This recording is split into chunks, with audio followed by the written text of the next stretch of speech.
and go on the other piece. How about the female form? This female form it may not look female to everybody, but in fact, as soon as I looked at this particular piece of dogwood, I saw in it a very interesting form, an interesting twist, as it were, of the cuttings, the way that it dried out.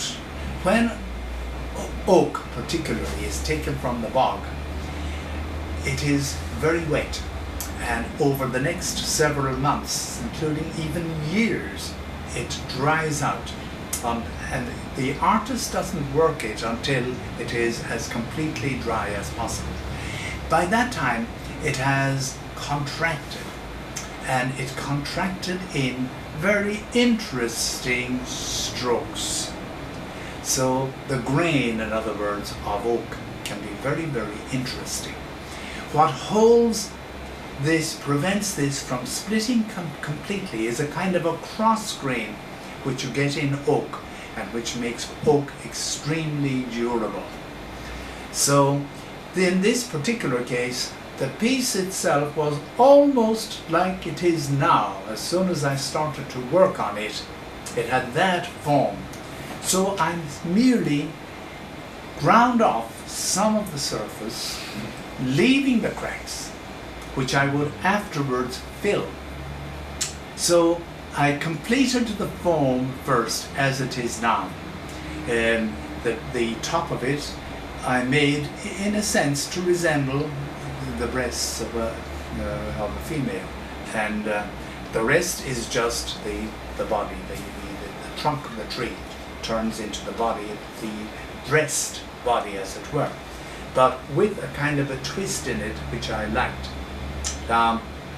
The way I have of filling the cracks, ordinarily, if I want to get an even color, the same color throughout, then I use the dust of the oak. After I've been grinding for some time, I collect the dust, sift it to make sure that extraneous matter doesn't go in, and then I mix my resin, which in this case is not polyester. I sometimes use polyester, but on this particular occasion I use a liquid which is epoxy, and I mix the hardener with the epoxy, mix them well together. Generally it's about 5 to 1. Then I throw in handfuls of the oak dust and mix it up for all the world as if I were making a cake. And then I take that and I press it into that paste. I press it into the veins or the cracks and fill the cracks completely. Now in this particular case, because I liked the cracks so much, I decided I would use a different kind of wood. So in fact I filled the cracks with the dust of sandalwood, and that is what gives the other color which you get in this particular piece of wood. I think that's enough for that. It'd be easier for you now to have a seat there.